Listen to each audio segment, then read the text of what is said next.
অভ্যুত্থানের পক্ষের শক্তির ঐক্য বজায় রেখে জুলাই ঘোষণাপত্র প্রণয়নের সিদ্ধান্ত হয়েছে। তবে ঘোষণাপত্র তৈরির দায়িত্ব কাউকে এখনো দেওয়া হয়নি। এ বিষয়ে নতুন খসড়া প্রণয়নে কমিটি গঠন করা হবে নাকি সাংবিধানিক সংস্কার কমিশনকে দেওয়া হবে দায়িত্ব, এ সিদ্ধান্ত নেবে সরকার। সেটাও হবে সবার মতামতের ভিত্তিতে। বৈঠকে জুলাই ঘোষণাপত্র নিয়ে নানা প্রশ্ন তুললেও বিএনপি পরবর্তীতে ঐক্যমতে পৌঁছায়। এই বিষয়ে সমকাল সংবাদ পর্যালোচনায় আজকে আমাদের সঙ্গে যুক্ত আছেন সমকালের সিনিয়র রিপোর্টার কামরুল হাসান, আর সঙ্গে আছি আমি শাহাদাত তনিম। তার কাছ থেকে বিস্তারিত জানবো। কামরুল হাসান, সমকাল সংবাদ পর্যালোচনায় আপনাকে স্বাগত জানাচ্ছি। আপনাকে জুলাই ঘোষণাপত্র নিয়ে গতকাল বৈঠক হয়েছে প্রধান উপদেষ্টার সঙ্গে। বিএনপির প্রথম দিকে নানা প্রশ্ন তুললেও পরবর্তীতে এই ঘোষণাপত্র নিয়ে রাজি হয়েছে, কেন? না, রাজিটা ওখানে এভাবে বলা যাবে না। কালকে যে সর্বদলীয় যে বৈঠকটা আহ্বান করছে, এটা হচ্ছে ছাত্ররা যে এর আগে 31 ডিসেম্বর যে ঘোষণাপত্র শহীদ মানে কেন্দ্রীয় শহীদ মিনারে এটা ডিক্লেয়ার করার কথা ছিল, তখন থেকে এটা একটা টানাপোড়েন ছিল। তখন সরকার পক্ষ থেকে এটা হস্তক্ষেপ করে বলা হলো যে এটা সরকারের পক্ষ থেকে মানে ঘোষণা করা হবে। তখন আবার ছাত্ররা 15 জুলাই এটা একটা আলটিমেটাম দিল, টাইম ফ্রেম দিল। তো সেখান থেকে 15 জুলাইয়ের পরে 16 জুলাই সর্বদলীয় বৈঠক আহ্বান করেন প্রধান উপদেষ্টার কার্যালয় বা প্রধান উপদেষ্টার নেতৃত্বে। সেখানে বিএনপির একজন প্রতিনিধি দল ওখানে পাঠানো হয়। সে গিয়ে তার অবস্থান বা দলীয় অবস্থানটাকে সে প্রকাশ করে।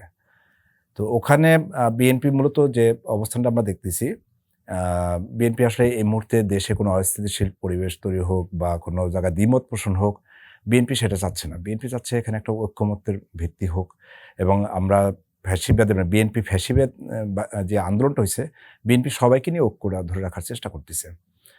কিন্তু এখানে আবার বিএনপি মানে অন্য কোনো ইস্যু তৈরি হোক, সেটাও তারা মানে সে বিষয়ে খুব কঠোর অবস্থানে আছে। অন্য কোনো ইস্যুকে তারা প্রশ্রয় দিচ্ছে না এবং ওই ইস্যুটা তৈরি করা হচ্ছে যে দেশকে অস্থিতিশীল করার একটা পায়তারা চলতেছে, এটা বিএনপি বিশ্বাস করে। তো কালকে মিটিংয়ে বিএনপির যে প্রতিনিধি দল সেখানে উপস্থিত ছিলেন দলের স্থায়ী কমিটির সদস্য সালাউদ্দিন আহমেদ। মিটিংয়ে বিএনপি তার বিএনপির অবস্থান স্পষ্ট করছে যে তারা একটু সময় চাচ্ছে এবং তাড়াহুড়ো করা যাবে না এবং সকল অংশীজনের সঙ্গে, বিশেষ করে এই ফ্যাসিবাদ বিরোধী আন্দোলনে যারা অংশীজন ছিল বা সকলে যারা ছিলেন উপস্থিত বা এই আন্দোলন যারা করছে, তো তাদেরকে সবার মতামতকে নিয়েই তারা একটা যে কোনো বিষয়ে তারা আগাইতে চাচ্ছে আর কি। এটা বিএনপির অবস্থান কালকে স্পষ্ট করছেন এবং ওখানে কিন্তু আরও একটা বিষয় তারা স্পষ্ট করছেন যে আন্দোলনের বা ফ্যাসিবাদ বিরোধী বা 5ই আগস্টের 5.5 মাস পরে কেন এই বিষয়টা সামনে আসলো, এটা কালকে কিন্তু ওখানে একটা প্রশ্নবোধক তারা রেখে গেছে। আমার কাছে মনে হচ্ছে এটা একটা বিএনপির রাজনৈতিক কৌশল, আমার কাছে মনে হচ্ছে এইটি। আচ্ছা, আরেকটি বিষয় জানতে চাই, এই ঘোষণাপত্র নিয়ে, জুলাই ঘোষণাপত্র নিয়ে জামাতের অবস্থানটা কি ছিল গতকালকের বৈঠকে এবং এখন পর্যন্ত কি অবস্থানে আছেন? দেখুন, আমরা যেটুকু জানতে পারছি যে বৈঠকে জামাত এই ঘোষণাপত্রের মানে ঘোষণাপত্রের পক্ষে অবস্থান, গতকালকে যে মিটিং সেখানেও অবস্থান ছিল ভালো মতোই। এর আগেও যখন ছাত্ররা এটা নিয়ে প্রথম এটা যখন আন্দোলন বলেন বা ওরা যখন ঘোষণা বা এই কর্মসূচি ঘোষণা করছে, তখনও জামাত এটাকে সমর্থন জানাইছে। জামাত এবং এবি পার্টি বা এরকম দুই একজন সমর্থন করছে। বিএনপি বিরোধিতা করলো, তো সেটারই কালকে বহিঃপ্রকাশ এরকমই ছিল যে ওরা সমর্থন জানাইছে এটা বৈঠকে। যদিও জামাত বলছে তাড়াহুড়ো করে না, মানে ধীরে বা সকলের মতামতের ভিত্তিতে এটা জামাত কালকে তার অবস্থান এভাবে প্রকাশ করেছে। কিন্তু বৈঠকে তারা এই ঘোষণাপত্রের পক্ষে অবস্থান গতকালকে নিয়েছিল। বিএনপির সঙ্গে জামাতের এই ঘোষণাপত্র নিয়ে কি কোনো আলোচনা হয়েছে এখন পর্যন্ত? না, বিএনপির সঙ্গে জামাতের ঘোষণাপত্র নিয়ে আলোচনা হয়েছে বলে এরকম আমাদের কাছে কোনো তথ্য এরকম নাই।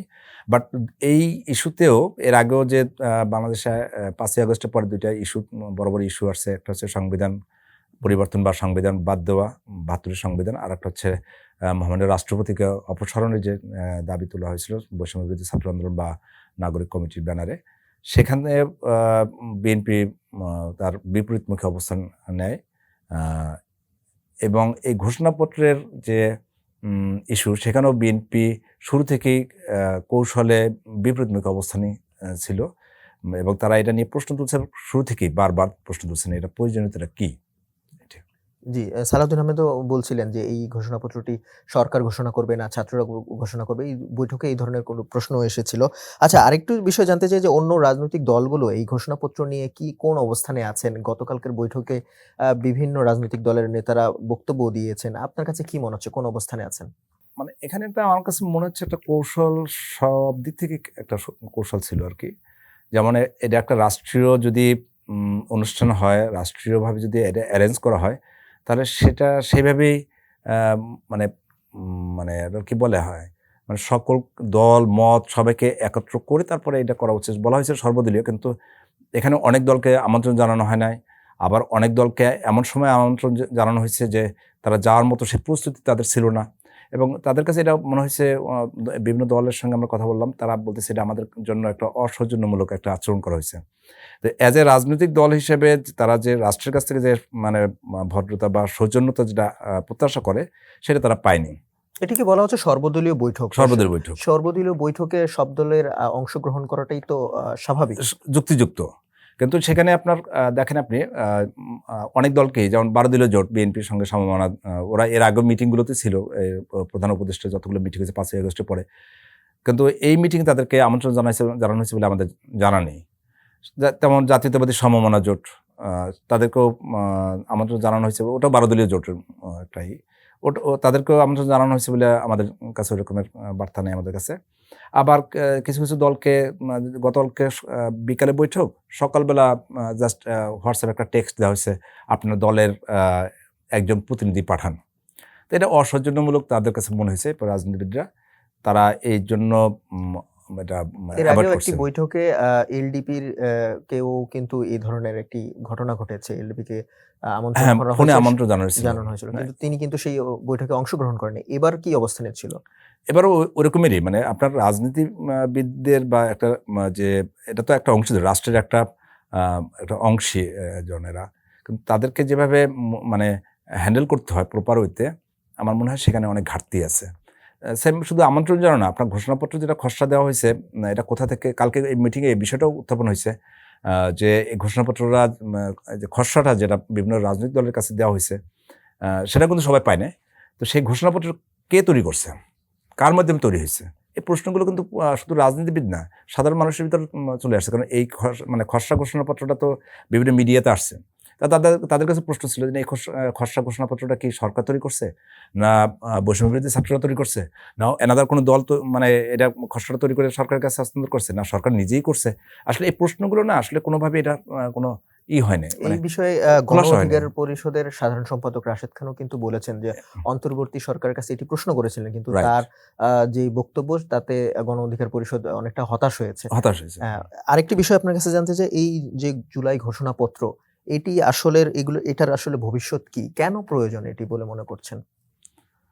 আসলে রাজনীতিতে ভবিষ্যৎ বলতে আসলে কোনো কিছু নেই। তবে আমার কাছে যেটুকু মনে হচ্ছে, আমাদের বাংলাদেশে এখন বর্তমানে সবচেয়ে বড় স্টেক হোল্ডার হচ্ছে বিএনপি। তো বিএনপিকে ইগনোর করে বা বিএনপির মতামতকে উপেক্ষা করে আপনার তেমন খুব বেশি একটা ফলপ্রসূ কোনোটাই হবে বলে, এবং ওইটা গ্রহণযোগ্যতাও পাবে না। তো বিএনপি মূলত চাচ্ছে শুধুমাত্র নির্বাচনকে ফোকাস, জাতীয় নির্বাচনকে ফোকাস করতে। তো সেই নির্বাচনের ফোকাসের বাইরে তারা কোনো ইস্যুকে গুরুত্ব দিচ্ছে না এবং তারা ওটাকে অ্যালাউ করতে চাচ্ছে না। তো যেহেতু বিএনপি এটা অ্যালাউ করতে চাচ্ছে না, সেহেতু এটার ভবিষ্যৎ নিয়ে আমার কাছে একটু সন্দিহান হচ্ছে। তবে গতকালকে যে বৈঠকটা হলো, সেখানে বিএনপি আবার মানে সকলের ঐক্যমত্যের ভিত্তিতে উম আ এক ধরনের আশ্বাসও দিচ্ছে। কিন্তু আমার কাছে ওটা মনে হচ্ছে রাজনৈতিক কৌশলই হবে। আমার কাছে মনে হয় এটার ভবিষ্যৎ অনেকটা ঝুলন্ত হতে পারে। এই ঘোষণাপত্র নিয়ে সকল রাজনৈতিক দলেরই আলোচনা সমালোচনা দুটিই আছে। এই বৈঠকে কিন্তু আমরা বাম রাজনৈতিক যারা করেন তাদের মধ্যে কারোর কোনো প্রতিনিধি আমরা দেখতে পাইনি। একটি গণসংহতি আন্দোলনের শুধুমাত্র জোনায়েদ সাকি ছাড়া অন্য কাউকে কিন্তু দেখা যায়নি। এটি কেন হলো? দেখেন, বাম রাজনীতির মধ্যে তার মধ্যে গণতন্ত্র মঞ্চকে আমরা অনেকটা বাম মানে সাইডের বা এই সাইডে আমরা ধরি গণতন্ত্র মঞ্চ। গণতন্ত্র মঞ্চের সঙ্গে আমি পরশুদিন রাতেও, গতকালকে তো মিটিং হলো। পরশুদিন রাত পর্যন্ত আমি তাদের সঙ্গে কথা বলছি, তারা কোনো আমন্ত্রণ পাচ্ছিল না। এবং তারা যে ঘোষণাপত্র যে খসড়া সেটা সকলে তারা পায়নি। গণতন্ত্র মঞ্চে শুধুমাত্র জোনায়েদ সাকি সাহেবের কাছে এই খসড়াটা পাঠানো হইছে। কিন্তু অন্য যে মান্নার সাহেব, মাহমুদুর রহমান মান্নার সাহেব বা আসম CPB আব্দুর রব, এরা এই শুধুমাত্র গণতন্ত্র মঞ্চের এরা কেউ পায়নি। হুম। আবার দাওয়াতের বিষয়টাও তারা আমাকে রাত্র পর্যন্ত আমাকে কিন্তু কনফার্মেশন দিতে পারেন যে আমরা দাওয়াত বা আমন্ত্রণ আমাদের দেওয়া হয়েছে, এরকম কেউ আমাদেরকে নিশ্চিত করতে পারেনি। পরের দিন সকালে যে দাওয়াতের ব্যাপারে কি ছাত্রদের কোনো এখানে কোনো ইন্ধন ছিল বা সরকার ছাত্রদের পক্ষ থেকে এই আমার কাছে ধরনের মনে হয়েছে এটা সরকার যেহেতু একটা দায়িত্ব নিচ্ছে, 31 ডিসেম্বর যে ঘোষণাপত্র ছাত্ররা যেভাবে এটা ঘোষণার জন্য খুব বেশি জোর দিচ্ছে, মানে দিয়েছিল, সেই জায়গাটা থেকে আমার মনে হয় সরকার জাস্ট ওদেরকে একটু ইউটার্ন করার জন্য একটা মানে সরকার দায়িত্ব নেয় আর কি। এরপরে 15 জুলাই আবার 15 জানুয়ারি আবার মানে ছাত্ররা আবার আলটিমেটাম দেয়। তো সেইটা যাতে ছাত্ররা আবার বিক্ষুব্ধ না হয়, সরকার জাস্ট আমার কাছে মনে হচ্ছে কোনো রকমের একটা বৈঠকের একটা অ্যারেঞ্জমেন্ট করে তাদেরকে একটা শান্ত পরিবেশ একটা তৈরি করার জন্য সরকার একটা প্রচেষ্টা করে। তবে এটা যদি সরকার ওইভাবে প্রচেষ্টা করতো তাহলে এটা দীর্ঘমেয়াদী হয়তো 3 দিন বা 1 সপ্তাহ ধরেই কিন্তু এটা প্রক্রিয়া শুরু করা যেত। প্রত্যেকটা দলকে তারা ইনভাইটেড করতে পারতো। যেমন বিএনপির মতো একটা দল, এত বড় একটা দল, সেই দলকে আপনি খসড়া পাঠাইছেন হোয়াটসঅ্যাপে, কে পাঠাইছে, এই খসড়াটা কার কোথা থেকে আসছে, হ্যাঁ, এটা নিয়ে আসলে মানে কোনো নেই। কিন্তু এটা তো হচ্ছে অ্যাজ পার রুলস বা অ্যাজ পার যদি আপনি সিস্টেম বলেন, আপনি একটা লোক মারফত একটা চিঠির মাধ্যমে একটা ফাইল অনুযায়ী যাবে, রাষ্ট্রীয় বিষয়।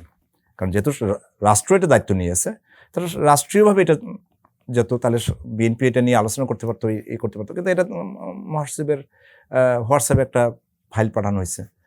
তো বিএনপি তো প্রথমে আমার কাছে আমার যেগুলো সোর্স আছে, যারা সোর্স আছে বা আমাদের সঙ্গে যাদের সখ্যতা আছে, তারা তো আমাকে প্রথমে অ্যাভয়েডই করছে না, আমরা কোনো খসড়া পাইনি। কারণ তারা এটাকে ওনই করে নেয় এই খসড়াটা এইভাবে পাঠানোকে। তো বিএনপির মতো বড় দলকে যদি আপনি হোয়াটসঅ্যাপে পাঠান, তাহলে অন্যান্য দল তাদের কি অবস্থা হয়েছে?